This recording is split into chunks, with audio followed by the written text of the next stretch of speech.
Thank you, Dr. Bedell. I'm happy to be here tonight to support the superintendent as he takes on one of the two major things that the Board of Education has to do annually, which is adopt the budget.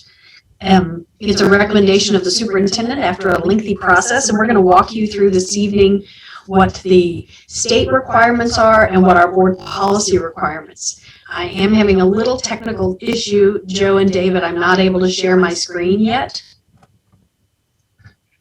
And so if you could check that, okay, now I can, thank you very much. So I am hoping that you can now see my PowerPoint. We can. Fabulous, thank you. So just as we get started, we're going to talk about the requirements for a traditional public school budget in the state of Missouri. They are a little bit different than a charter environment, so I specifically just want to talk to you about traditional school districts because, of course, that's what we are. But as we get started, just some facts behind the current budget.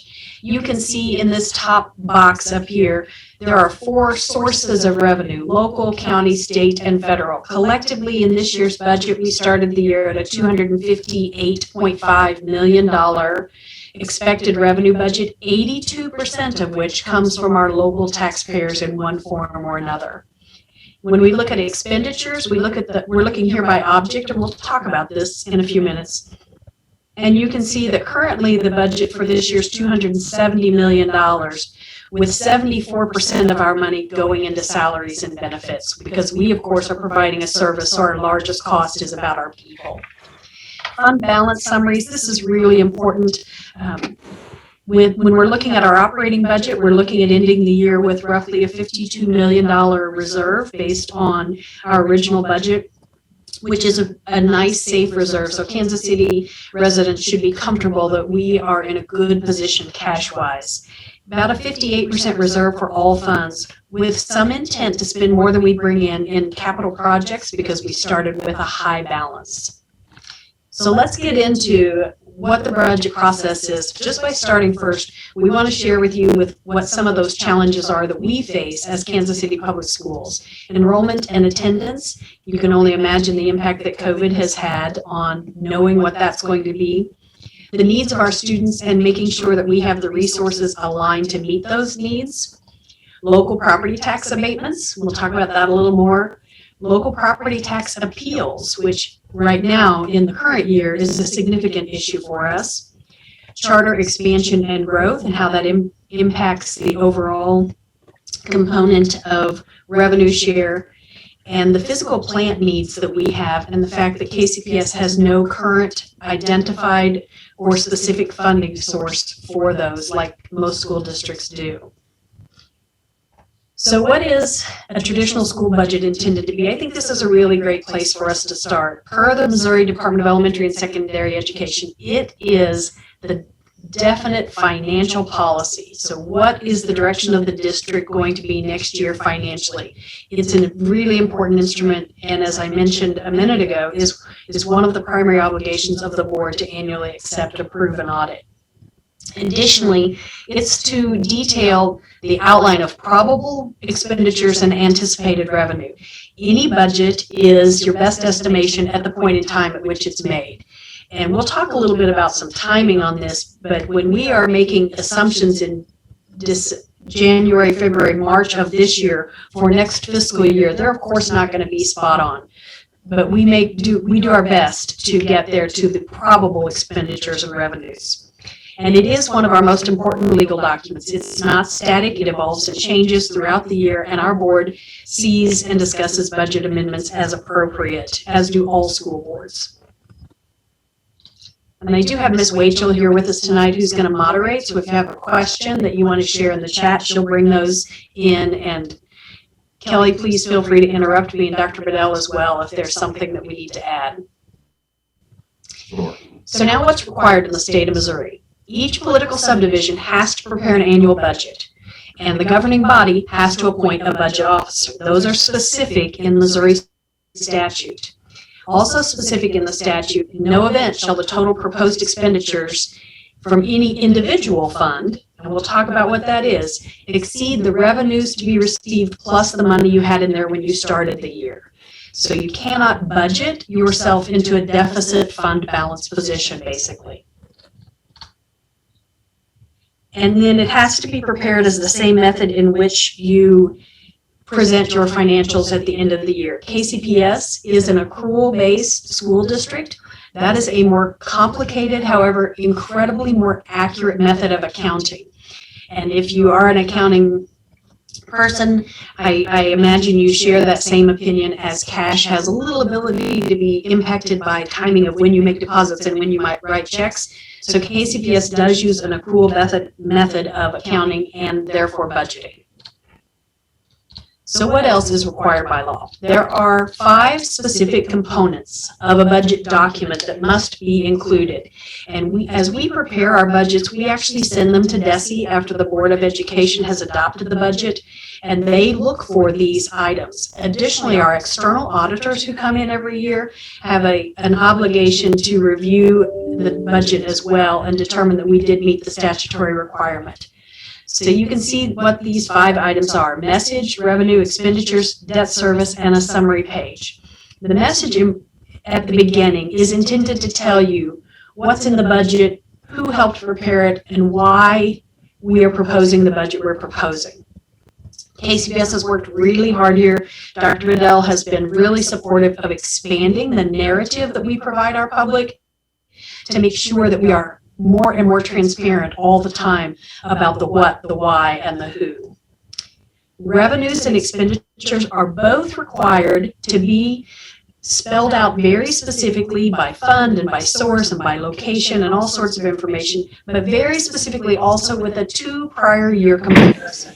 So you can't just put this year's numbers out there. You've got to give the reader what the 2 previous years were. And what that does is it helps particularly our administration and our board check for reasonableness in those numbers. Because if we took a 20% increase in a line of revenue and those 2 prior years were 20% less, we would need to explain that to make sure that it was accurate. Additionally, debt service is required to be separated. And that's to make sure that you specifically talk about the interest, principal, and fees related to repayment of existing and future debt that you're going to issue during the year. And finally, a budget summary, which is intended to summarize all of the financials and give you as concise and clear financial summary, but to further also provide information about your assessed valuation, your tax levies, and all of those kinds of things. So now we've talked about what's required by state law. Also, we have a requirement under policy. And our policy here is Policy DB. I've got a picture of it over on the right. This is under the administrative policies on the KCPS website. Schools that use MSBA policy service will have DB. You'll find some schools who use an alternate service, and they have policy numbers of 3110 and 3112.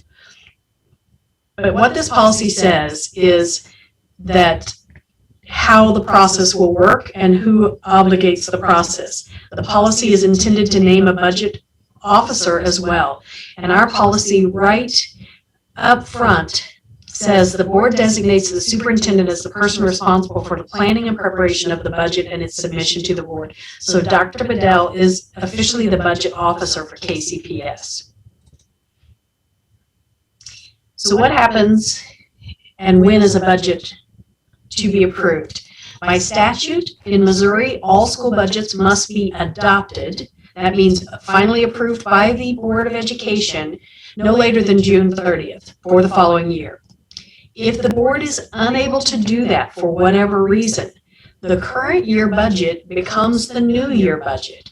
And so what that means is if there are contracts that would be added in the new year budget that weren't in the prior year budget, you can't engage those contracts until the new budget is actually approved. If you're giving increases to salaries above what you had in last year's budget, you're not going to be able to move forward with those. So it's very important that boards set up a timeline and make sure they're able to adopt this budget by June 30th. And you can see here, that's what we're going to talk about next, sort of what our calendar looks like. Every January or February, under Dr. Bedell's leadership, we bring the board with the calendar and the plan for what our budget planning process is going to look like. It is changeable, but it's a formal plan. We very specifically think about dates, and I'm going to show you that in just a second. But also what should be in your budget calendar. You want to set dates for some of the specific pieces of work you're going to do along the way. Some of them here that are really important is a date for when you're going to have a board workshop, a date for a public hearing, which is required in the state of Missouri. Tonight is not our hearing. Tonight's sort of a Budget 101 training, but we'll talk about when our hearing is going to be, the date for adoption, and of course, date for work that's going to happen. This is probably a little hard to read. It's available on our website because in January, our board did talk with Dr. Bedell about our proposed timeline, and with consensus, we've moved forward on it. You can see very specific dates, March 5th, March 15th, March 30th, April 21st. And we're right on track with this budget right now.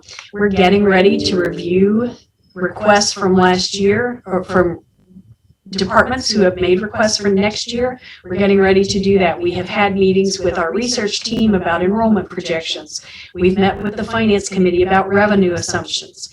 And then down here is where you'll see on May 12th is the public hearing that will be held. It will be virtual, and you'll have an opportunity to weigh in at that time. We are set to make sure final adoption happens by June 23rd of this year, which is our last regular board meeting. Should our board not be able to approve that evening and we need to go back and make any kinds of changes, we have until June 30th to do those. So budget parameters or goals.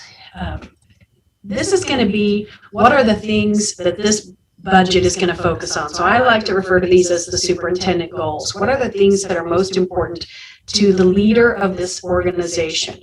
And you see here some examples. Maybe one of your priorities is we want to make sure that our employees receive steps on the salary schedule for experience or additional compensation.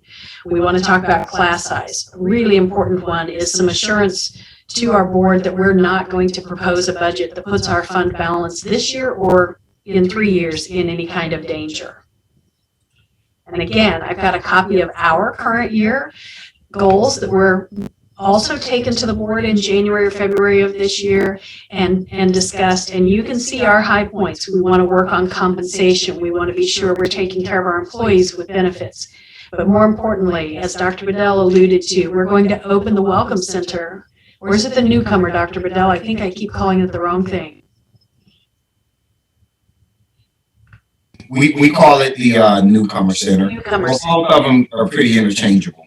Right. And so we've been working on that for the last 2 years through some having to do some renovations and some other work. But that is a priority for actually opening in our budget next school year, focusing on college and career readiness, students in special education. After COVID, more than ever, the social and emotional needs of our student population, expanding pre-K opportunities. We have a meeting yet later this week as we work to add 2 new pre-K classrooms that are funded by the district operating budget going forward. Expanding our resources for marketing because we intentionally want to grow enrollment in our schools and our programs. At the same time, we want to be efficient operationally and administratively. So we're not just looking at where we add, but we're looking at where we can be more efficient and leaner in order to support those additions. New to us as a goal this year is to expand virtual and other learning options. And Dr. Bedell, if you don't mind, you might kind of talk about what those other kind of options might be. I know we're funding some of them with ESSER dollars, but those are kind of the ordinary things. You know, as we've been visiting schools, we've had an opportunity to talk to many of our building administrators and many of our teachers. And what we do recognize as a district is that there was a lot of instructional time that was compromised due to the COVID-19 health pandemic. And so what we want to do as a district is we realize some of the things we've learned this year. One is we believe that having a virtual schooling option is going to be with us for the foreseeable future. So we need to make sure that we're budgeting for that. But also we want to focus on how can we recoup opportunities to increase instructional learning opportunities for our students. And we believe that that can happen with evening school options. We're piloting several evening schools at our high schools. We're looking at expanded opportunities for tutorials before and after school. And even as we've been having these conversations with some of our building administrators, some of our folks are leaning towards Saturday school. So we want to be as flexible as we can be in trying to meet the needs of our community and to meet them where they are. But we also know that we have to be flexible because for some of our students, they are able to work and help their families make ends meet. And we don't think that it would be fair of the district to try to box everybody into a set schedule if we know that we have some students who have the ability to truly embrace anytime, anywhere learning. And we want to make sure that we can support that financially to be able to do so. Thank you.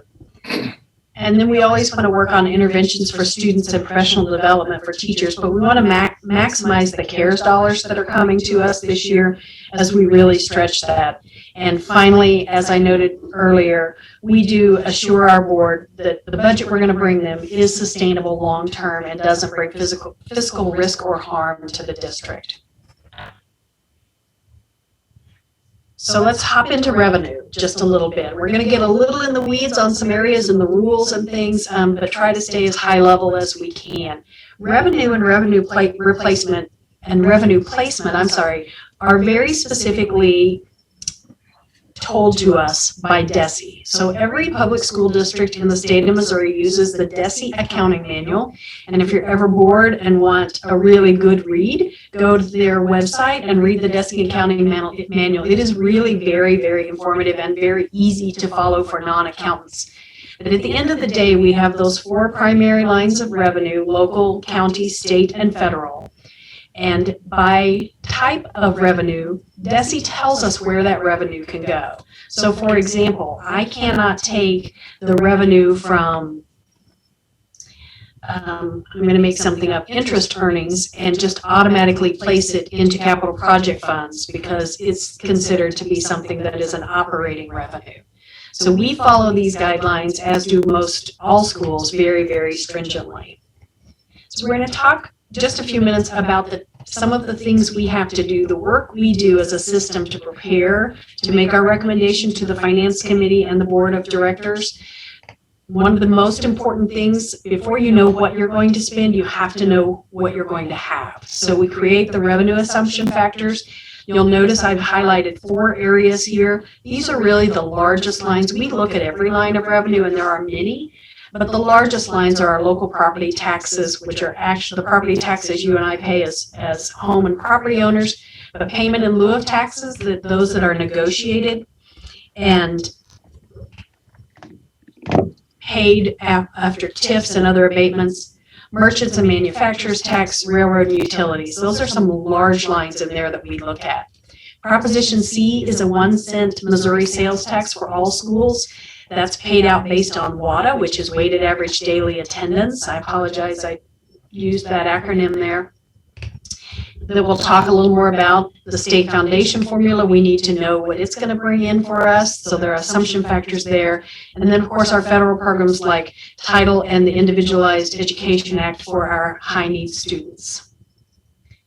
So let's talk about property tax revenues. This is the largest single line of revenue for KCPS. If you remember, local revenues in total fund over 82% of our operating budget annually. So what are the things we have to know? We have to know what our assessed value is going to be. What's going to be the total value of all of the taxable real estate and personal properties in Kansas City? Is it a reassessment year? Because normally in a reassessment year, you'll see a little spike because of the actual physical reassessment.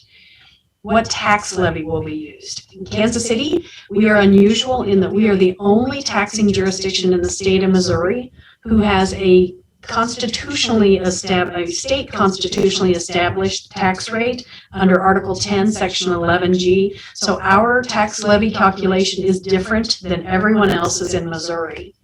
A really key factor, and we'll look again at this in just a second, in the last couple of years especially, has been what is our collection rate? Because while the county clerk's office might send tax bills out to everyone, the collector's office. Not everyone pays. And so that's a really important component of that. So let's look at a specific example there. I want to keep you down here in this section where the grid is for just a moment. You'll see across the top line, we've got 1, 2, 3, 4, 5 previous fiscal years, and this year, what we're projecting the actual to be. So you can see that assessed valuation change. We've got an assumption for next year that we're working on, and what the revenue would be if that billed out in its entirety. Then we've got some history, so let's look at this first column because it's easy. In fiscal year 16, we should have billed $137.2 million of property taxes, but we only collected $123.3 million. Plus we had an accrual because you'll remember we're accrual based at the end of the year. So we only collected 91% of what was billed. So that's where I'm talking about how important that is for us to assume the collection factor. And you can see that that went up to 94 and then 93. And in 1920, which was our last reassessment year, it dropped all the way down to 85%. And right now we're projecting 88% for this year. Once we add in our delinquent taxes, it gets a little higher. But remember, this as a percent delinquents should be on top of your currents. So even with adding in our delinquents, we're only getting to 95%. There are a couple of reasons for this, and specifically this 1920 drop, and this is one of the challenges that I noted of our budget. We did have a fairly substantial reassessment year in 19 after many, many years of flat values after a steep decline in 2008 when the housing market took a hit across the country. And at that point in time, two things happened. This original assessed valuation was reduced by the factor that local appeals were heard and agreed to in some fashion, but also we ended up with a fairly significant amount of revenues appealed up to the state level. So that impacted last year and so far has impacted this year as we sit with over $11 million waiting on state tax commission actions right now and $8 million of current year paid under appeal taxes. So again, one of the most major assumptions in our budget process because of our heavy, heavy reliance on local property taxes. Then the state foundation formula, I'll just walk you through these assumptions as well. We won't go through all of them, but wanted to get you an idea of the kind of work we do to prepare the budget.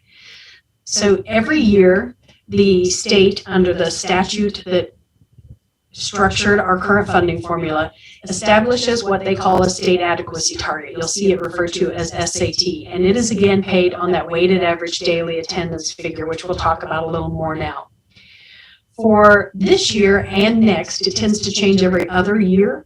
The state adequacy target is $6,375. This number is derived by gathering the average cost to educate the students who are in the lowest cost but highest performance districts in the state. So it sets the standard of what perhaps a smaller system or a system that doesn't have very many unique challenges with their students sets the standard for what it takes to educate a child in Missouri. The actual cost per pupil in Missouri averages well over $10,000. It may be up to about $12,000 now, but the state is only going to fund as much as $6,375. For Kansas City Public School, our cost is over $15,000. Now, interestingly, the state adequacy target doesn't equal the money you get. So you've got to assume how much is the state actually going to pay of that based on the formula. They reduce this amount by an amount assumed to be locally funded because the state does believe that it's incumbent on the local taxpaying population to carry a large share of funding the cost. So we only actually get about $4,000 per pupil in state funding. But this is something that we have to work with. We watch DESE, we see what they're telling us, they estimate things are going to be, we look at our trends, and we make a determination. Also important, what's our weighted average daily attendance going to be?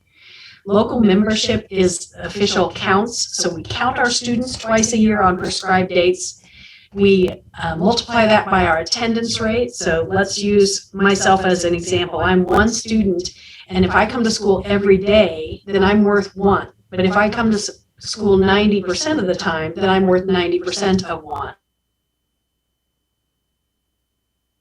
That allow us to get more funding from the state for certain student populations.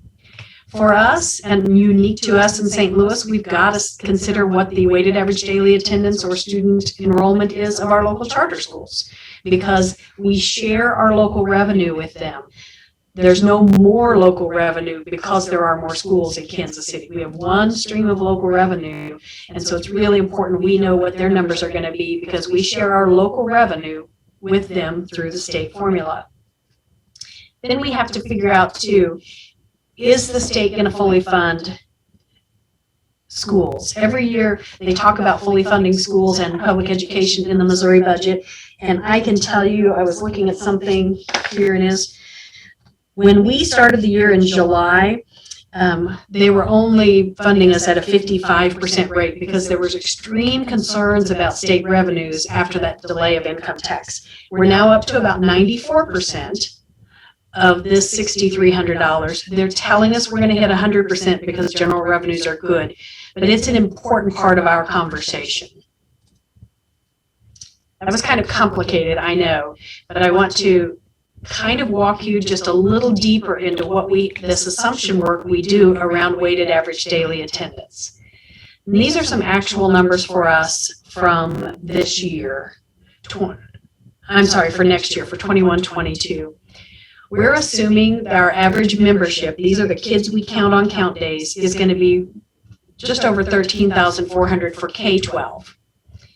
They're going to attend 89% of the time. We're going to have an additional almost 1,000 of ADA we get to take for summer school, and some pre-K ADA that we get to add in.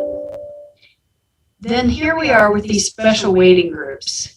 We get additional credit for children over the state expected threshold for free and reduced lunch, special education, and limited English proficiency students. These are our non-English speaking students. Some schools get no extra weighting here where you see our numbers because they don't meet that state threshold. We do get additional resources because in every case we serve a higher population than the state average. So you add all those together and you get your state WADA. For us, right now we're saying that would be just under 15,800 students that we would be paid for next year. However, the state also says you can use your 2 prior year high. So our test says we're going to go back next year and we're going to use 1920 where we were higher. So this is what we walk through to determine our assumption factor around our weighted average daily attendance. So then we can go back on the previous screen and determine our funding for the state of Missouri. All right, I'm going to try to stay out of the weeds now, but those are commonly asked questions. The state also tells us very specifically where we have to spend certain amounts of money. And very wisely, they say 75% of your formula needs to go into the teacher's fund. The teacher's fund pays specifically for the cost of teachers. And if you'll remember a little earlier, I indicated that 74% of our operating budget goes toward salaries and benefits, a good portion of it to be the teachers. And then they've got some other ones that they delineate for us. They give us some monies, gaming monies, which is the classroom trust fund, can be specifically identified. So that is a line of budget where a superintendent can recommend to his or her board annually where he wants that money to go. We use it straight in our teachers and operating funds just to cover everyday costs. And generally, if your operating fund balance gets too high, you have to put it in the teacher's fund. And if you were guessing why that was, you might guess it's to make sure that boards and superintendents are not building up cash when they could be compensating teachers at a better rate. So there's a little bit of protection for our teachers built into the state statute and guidelines. All right, so next, the state does require as a part of the budget, very stringent, itemized detail of each line of revenue and each line of expenditures. And so we're going to look at that just real briefly. Let's talk about funds. And if anybody on the call took governmental accounting in college, I personally thought it was the least interesting, most boring class I took, and said, gosh, I'm never going to go into government accounting because it's boring. And it's boring partly because it's so structured, which also means it's highly auditable because it's so very structured. So funds in the state of Missouri, you'll hear people say Fund 1, Fund 2, Fund 3, and Fund 4. Their actual names are Teachers Fund, Incidental Fund, Capital Projects Fund, and Debt Service Fund. These first two really make up what we operate on day in and day out. So in the Teachers Fund, you can only pay for the cost of tuition to other schools if we have a student placed somewhere else, or the cost of teachers and certified administrators. That fund is truly about the cost of the salaries for our most important staff, those who are leading, teaching, and learning every day. The incidental fund, I refer to it as everything else. So the non-educational staff, myself, and the teams that I work with, supplies, utilities, facility costs, those are incidental, but collectively, these two are our operating fund. Then Capital Projects Fund. These are all things capital. Anything over $1,000 per item has to be funded through here.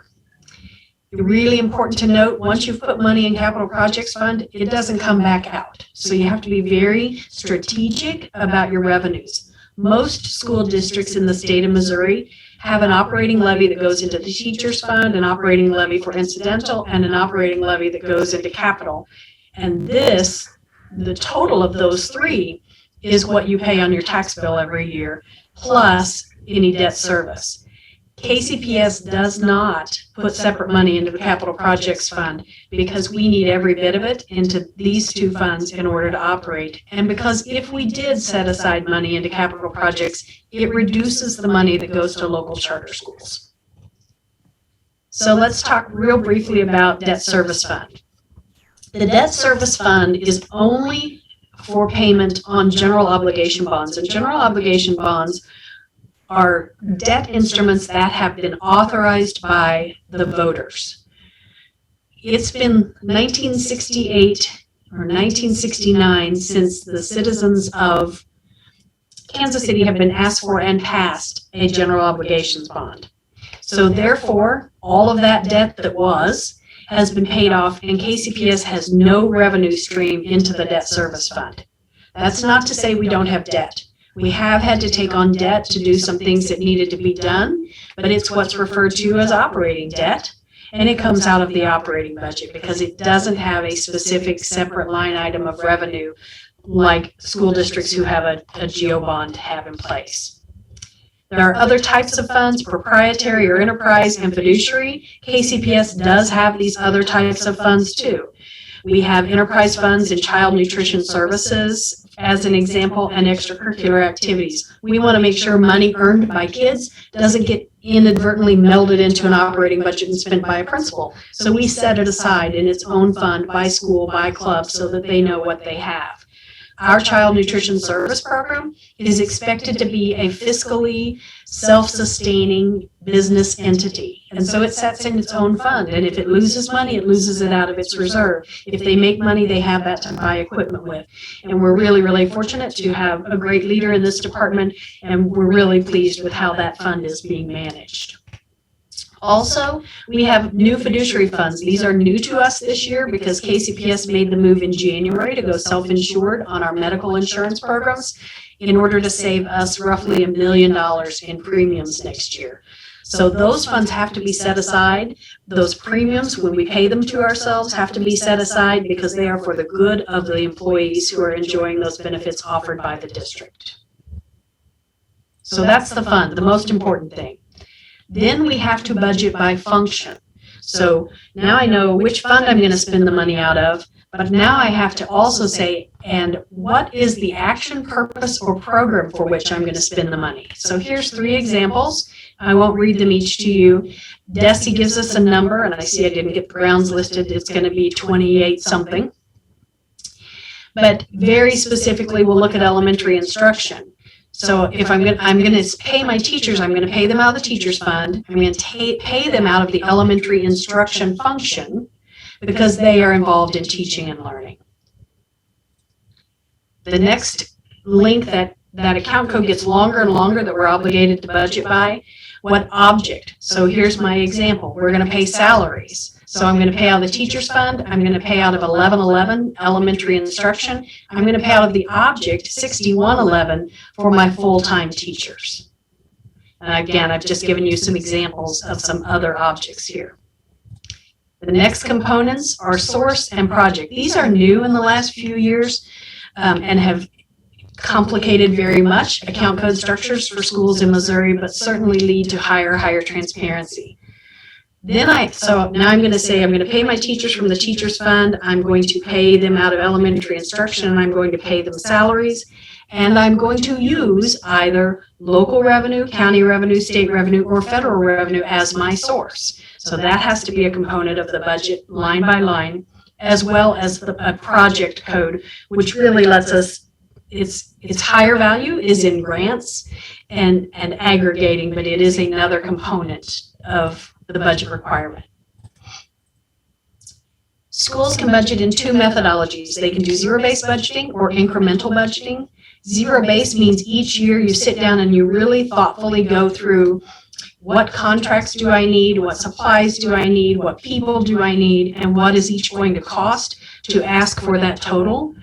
Or a more common and frankly much more simple process is incremental, where we decide administratively each building or department is going to get to add or subtract X percentage or X amount per pupil or some component like that. KCPS has been using zero-based budget the last few years, largely so that we on the cabinet team, when we're making a final recommendation to the superintendent, Dr. Bedell, so that he can make a recommendation to the board, it helps us exactly really know in detail how we're using the district's budget. It is not required, and it's certainly extra effort, but we've been using it for our own knowledge and transparency. So I want to talk just a minute about those capital projects funds and debt service funds. I noted earlier that KCPS does not have revenue going into those. It doesn't mean we don't have expenditures coming out of them. We do have some revenues going in to capital projects fund. Really important to note that we don't have that tax levy going in, but we must, in our budget, separate this capital projects fund, and we have to share what we think the beginning fund balance is going to be, what the revenues are going to be, what our expenditures are going to be, and what we expect that ending fund balance to be. We have to do that also in the debt service fund if we have one. We don't have one because we don't have any bond issues, and so we don't have anything to consider here. But when we do, there will be some assumption factor work to go on here. Our challenges for the 21-22 budget: enrollment and attendance. The impact of COVID on both has been significant. We are excited that we've got all kids back in school this week, and I know, no doubt, Dr. Bedell was out in schools today, as were many of the people on this call. And we're anxious to get our kids back in person. But who's showing up and who's enrolled are huge assumption challenges and actual challenges for us when it comes to funding and supporting the district.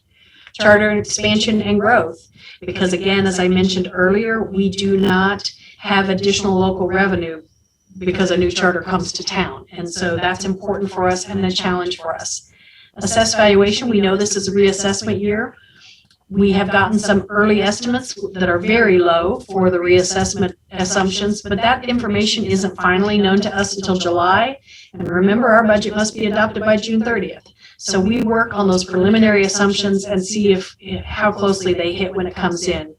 That collection rate based on economy and appeals has been challenging for us the last couple of years, to say the least, and this year is having a very adverse impact because we made some assumptions that the 2019 state tax appealed items would be settled and we'd get that revenue this year.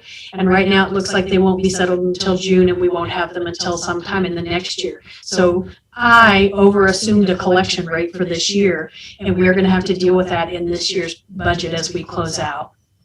And then making sure that we prioritize and address learning acceleration needs due to COVID and the other areas that we were already focusing on for our students are really some of our challenges. So what's next as we wrap up? Feel free, of course, to watch upcoming board meetings for budget updates. We'll be having those regularly. Don't forget that we have the public hearing. It will be held virtually so that you don't have to come in person, but you will have an opportunity to provide public input. That's Wednesday, May 12th at 5 o'clock. The May 19th and the June 23rd board meetings will be where Dr. Bedell presents the actual budget proposal to the board, and we hope to have board action on that. And then just check throughout the year as we're going along next year to see how good our revenue projections were and our expenditure assumptions and what is really happening with us when it comes to our financials. And that wraps us up, unless we have any questions, Ms. Wachel, or Dr. Bedell has anything to add. Thank you, Ms. Quinley, for this presentation. And I think as a district, as we continue to evolve, being able to do what we're doing this year probably needs to become a regular practice. That way, when people get home or they do have interest in wanting to learn more about the budgeting process, it's there, it's available. And the way you just presented this should answer many of our questions just around the fundamentals of budgeting. We know that we will have an opportunity to engage the community at a much deeper level, as you saw on the timeline. But we will welcome any questions or any thoughts or any emails that you, in terms of what you've learned today or what you still want to learn, as we continue to work on our transparency with this community. As you know, our expectation is that you all hold us accountable, that we're doing right by taxpayer money, and that transparency is something that I don't take lightly. And so I do want to thank anybody who was able to join today from the community, but I also look forward to engaging with you all over the next couple of months. That would be the closing remarks from me. Did we have any questions that we need to address, Ms. Wachel? We do not, but we have live streamed this, and we will have the recording that we share with our public for future viewing. So thank you, Ms. Quinley. Thank you, Dr. Bedell. I think we can end the live stream now. Thank you all. Thank you. Thank you.